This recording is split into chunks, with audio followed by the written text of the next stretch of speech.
Pokemon Emerald is to Ruby and Sapphire what Pokemon Crystal was to Gold and Silver. We've got animated sprites back, a slightly rejigged story with some tweaks to Pokemon availability, and a couple of modified level caps. After our recent stumble in Fire Red, hopefully we finish Gen 3 on a high note. Instead of an impending death via Poochyena, Professor Birch is at the mercy of Zigzagoon. With only one option left here, we grab Trico's Pokeball and rescue the Professor. Despite being my favorite of the trio here, I'm under no delusions and will openly admit that Trico is the worst of the three. But a starter is a starter, and I'm sure that Gex will be a pillar in our lineup as we get started.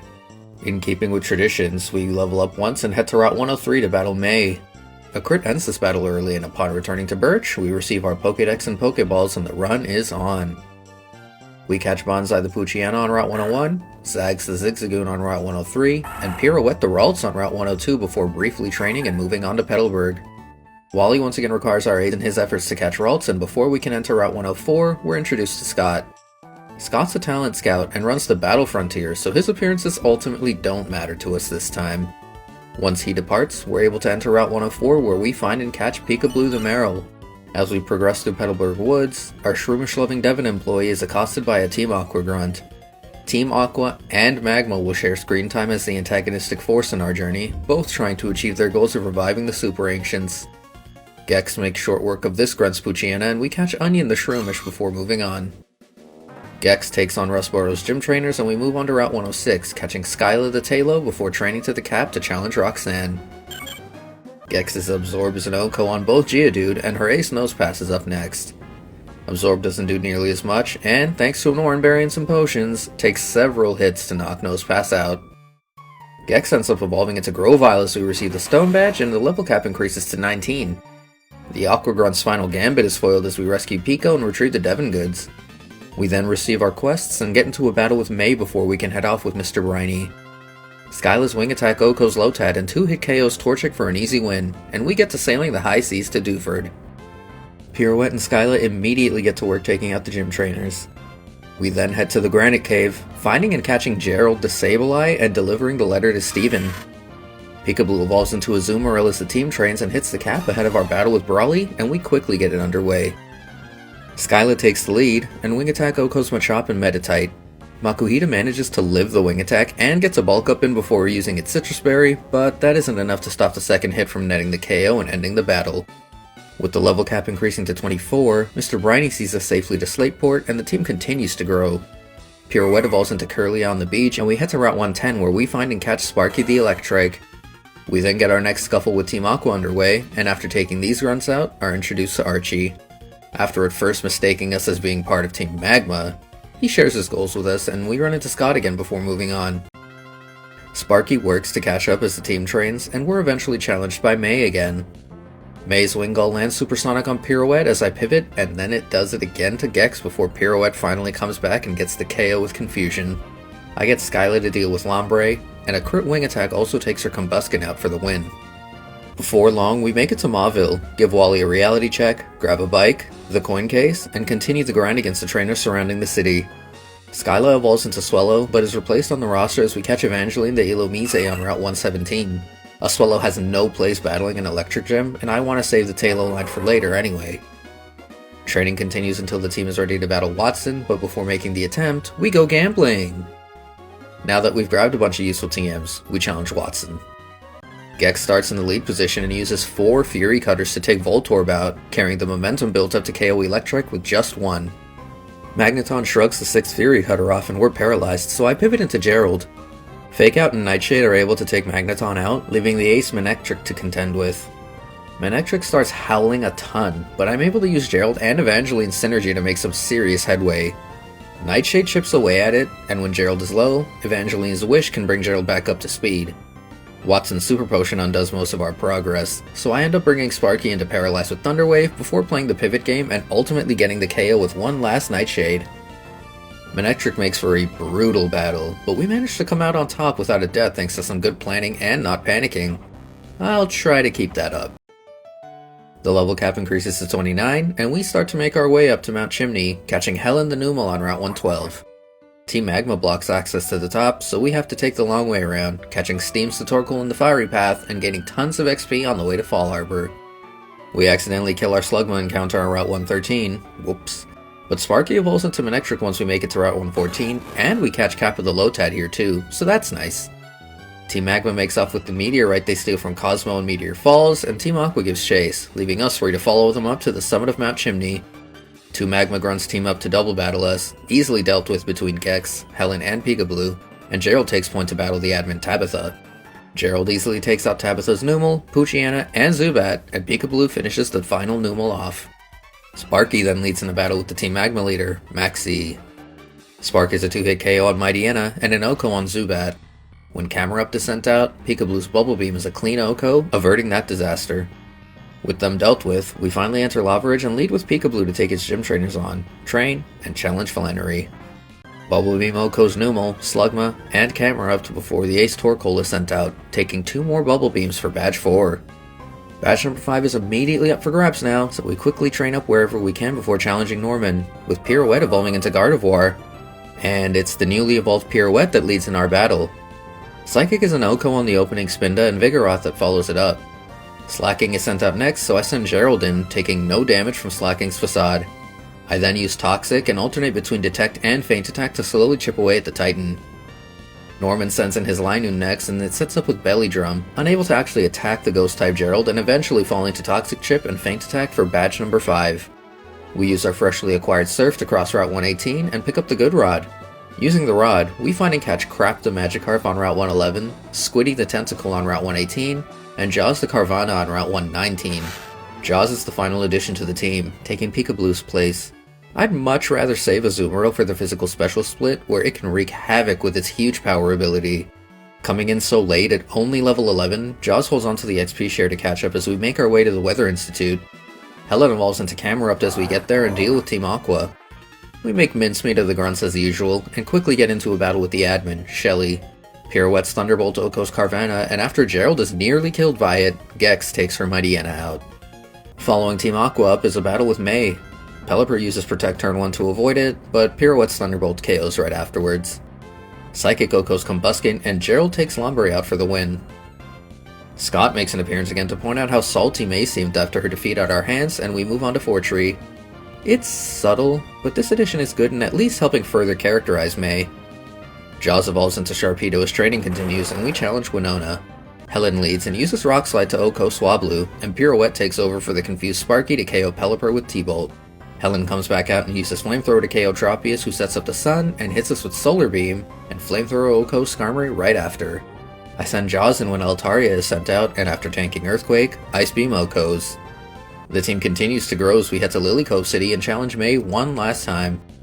Pirouette sets up to Calm Mind while Tropius stomps weakly, and Psychic then KOs. Ludicolo is OHKO'd by Psychic next, and Pelipper is taken out by Thunderbolt before Combuskin is sent out and felled by Psychic. We'll see you again in Gen 6, May. Hope you're better by then. As we scale Mount Pyre, we get into another scuffle with Team Aqua. The grunts are easily dispatched, leading to Gex's evolution into Sceptile. We then see Archie take off with the red orb, and find out that Maxie had already been here and took the blue orb. With the Magma emblem in tow, we head back to the Jagged Pass near Lava Ridge and uncover Team Magma's base. This is one of the bigger shakeups to the story as we previously knew it, but the end result is still the same. A bunch of Magma grunts get their heads caved in as we explore their base and eventually get into a battle with Tabitha. Our team has powered up considerably since we last challenged him, so Jaws is able to OHKO everyone on his team. Before long, we see Maxie use the blue orb and awaken Groudon, who immediately pieces out. A frustrated Maxie then challenges us to a battle. I pivot into Gex and quickly take Mightyena out. Sparky then gets confused by Crobat, so I send Pirouette in. Pirouette is also confused, but manages to deal big damage with Thunderbolt before handing the reins back to Sparky. Crobat is healed and confuses Sparky again, but Thunderbolt eventually connects to KO. Jaws then comes in and is nearly killed by Camerupt's Earthquake before answering with Surf for the win. Well, that was unnecessarily tense. Team Magma will be out of the picture for the next little while, but we still have some Team Aqua activities to meddle with. First, we head to Slateport and miss out on them stealing the submarine, then we head into their base beside Lilycove. More grunt heads are knocked around, and we get into a battle with Matt, another admin. Matt's Mightyena goes down to Leaf Blade, and Golbat is taken up by Sparky's T-Bolt. Successfully stalling us, Archie heads out with the submarine, so we get back to our gym conquest. Mossdeep's gym trainers are the first hurdle for our training, and we eventually reach the cap to challenge the twins Liza and Tate to a battle. Their team is massively upgraded for Pokemon Emerald, no longer only featuring the Sun and Moon rocks. This time, they lead with Claydol and Xatu while we lead with Jaws and Gerald. Gerald fakes Xatu out and Jaws' Surf hits hard. Claydol answers with an equally powerful Earthquake. Jaws then ends Claydol with Crunch, and Xatu tries to set up with Calm Mind before Gerald's Shadow Ball gets the KO. Solrock and Lunatone are both on the field now, and a well-timed taunt stops Lunatone from setting up while Shadow Ball crit Oko Solrock. Crunch and Shadow Ball then take Lunatone out for the win. The level cap increases to 46, but the gym challenge is on hold for now. Team Magma rears their heads again for an insane play at the Mossdeep space station, trying to take their field to stage a terrorist attack? I don't know. After taking the grunts out, we team up with Steven to double battle Maxie and Tabitha. Leaf Blade and Quick Attack take Mightyena out, and Matang sets up screens for us. We're dropped low by the camera up duo, so I send my own in to use Earthquake and take the duo down. Crobat and Golbat are next, eventually going down, and leaving Pirouette to clean up the final Mightyena. Maxie seems to realize that they were misguided in their goals, and realizes he should stop Archie, who's naturally also wrong. We head to Route 128 and dive, locating the stolen submarine and laying waste to Team Aqua in the seafloor cavern. Shelly and a grunt tag team to battle us, but are quickly defeated by Sparky and Gerald. We manage to get to Kyogre before Archie, so he challenges us to a battle first. Sparky takes Mightyena out with Thunderbolts, but Crobat's confusion continues to annoy as Sparky and Helen both struggle to make progress. Gerald nearly dies to drop the Crobat low, and Gex finishes it off, taking Sharpedo down with Leaf Blade next. Archie then uses the Red Orb to wake Kyogre up, and it too pieces out. We head above ground with Archie and Maxie, and shit is crazy. It's storming 1 second and desolate the next. Steven urges us to join him in Sootopolis, and as we do, we see the two Super Ancients duking it out in front of the gym. The dedication of Groudon to stand on his little mound while Kyogre has all this water to call upon is something else. Steven directs us to enter the Cave of Origin, where we meet with Wallace. Wallace then quizzes us on where we ought to go next, the Sky Pillar near Pacifidlog Town. We make our way over and climb the tower, coming face to face with a mighty dragon. Rayquaza takes off like a blur, and we race back to Sootopolis to witness its greatness.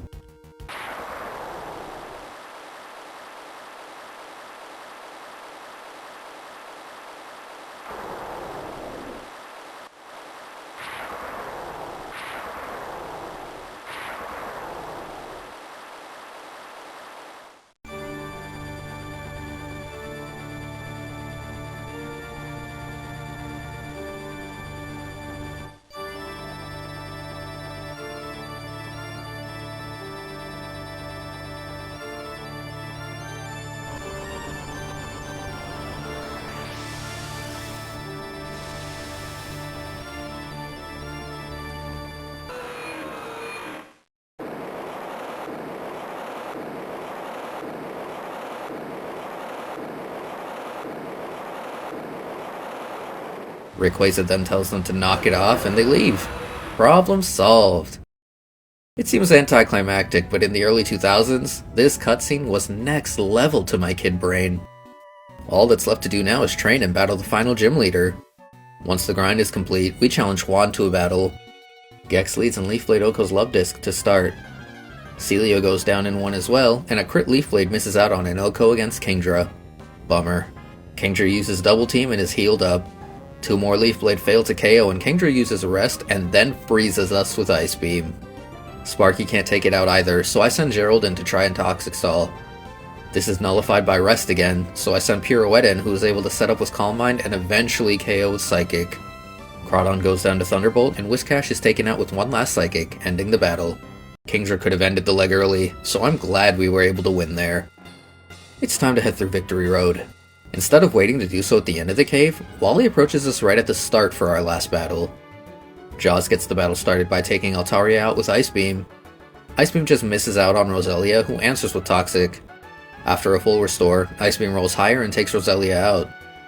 Helen neutralizes Magneton's Thunderbolt, then shrugs its Tri-Attack off before knocking it out with Earthquake. Delcatty's Feint Attack does next to nothing before Flamethrower KOs, and a couple of Earthquakes are all we need to defeat Wally's Gardevoir for the win. With Wally defeated up front, we're able to quickly clear Victory Road, train, and take on our final Pokemon League of Gen 3. Sparky starts things off for us, taking Sydney's Mightyena out with Thunderbolt. Helen takes some big self-inflicted damage thanks to Swagger, but is ultimately able to take Shiftry out. Gex then Leaf Blades Crawdaunt and gets the 2-hit KO on Absol with Brick Break. Cacturne is healed multiple times, but Brick Break eventually hits its mark, defeating Sydney. Jaws' Crunch is incredibly powerful in this gen where it's a special move, taking the lead Dusclops and the following Bayonet out in one hit each. I send Gerald in to deal with Phoebe's Sableye and use Toxic. I then hand it off to Sparky and manage to hit Thunderbolt for the KO after sustaining some damage. Jaws re-enters the field to take on the second Dusclops and Bayonet, using Crunch for the win. Pirouette leads against Glacia. After using Light Screen and then Calm Mind, Thunderbolt takes out the lead Celio, who had set up Hail and hit us hard with a crit body slam. Both Glalie then fall to one psychic attack each, and Celio number 2 gets bolted. Pirouette reapplies Light Screen when Walrein is sent out, and we're dropped dangerously low by Body Slam. Sparky takes over and nearly Okos with Thunderbolt, but Walrein is healed. The damage roll on the subsequent Thunderbolt is higher, and Walrein falls. To battle the Dragon user Drake, Jaws takes point again. Ice Beam takes out Shelgon and Altaria, and I send Gex in to contend with the Nightmarish Kingdra. Kingdra's Dragon Dances into Body Slam is terrifying, but Dragon Claw fortunately is a 2-hit KO. I am so glad I went to Meteor Falls for this. Jaws comes back out and Ice Beam Okos Flygon and Salamence for the win. Here we go. Our last champion battle of Gen 3. Can we stay deathless?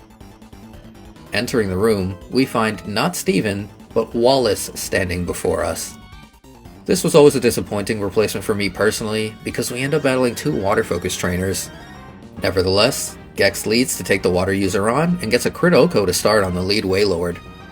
Milotic follows it up, but actually survives the crit Leaf Blade, dropping us low with Ice Beam. Milotic is healed, but we're able to use 2 more Leaf Blade to get the KO. I pivot into Pirouette when Tentacruel is sent out, setting up Light Screen but getting poisoned by Toxic in exchange. Psychic doesn't KO, and Sludge Bomb forces me to switch. Sparky takes to the field as Tentacruel is healed, and Thunderbolt is a 2-hit KO, avoiding another Toxic in between. Thunderbolt then Okos Gyarados, that was super free, and Whiscash is next.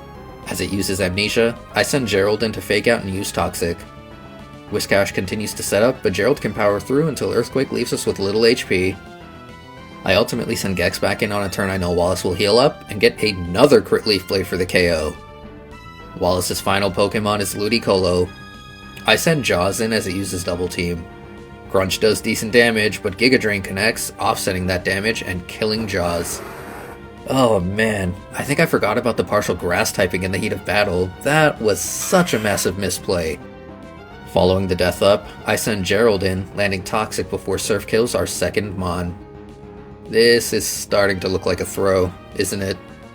I send Sparky in, and Thunderbolt does good damage when it hits. Double Team is starting to get problematic, but Wallace ends up healing before we can finish it off.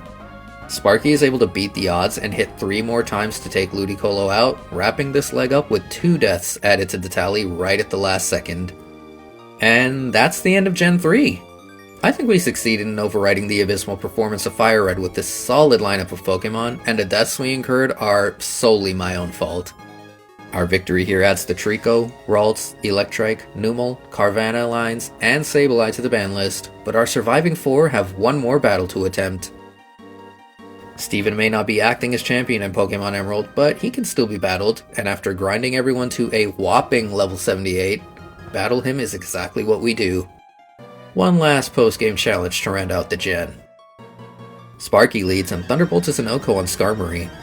Aggron sets up and uses Solar Beam of all things, allowing Gex to take it out with Brick Break and Earthquake. Iron Tail and Thunderbolt from Sparky are enough to take Armaldo out, and Pirouette is the play when Steven's Metagross is sent out. We take Earthquake relatively well and survive the following Meteor Mash after setting up Reflect.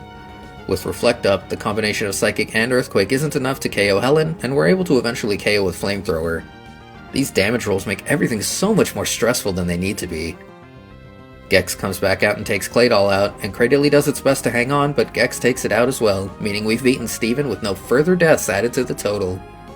An awesome battle to end things on. I'll see you all again as we enter the 4th gen and the start of the dual screen era of Pokemon next time.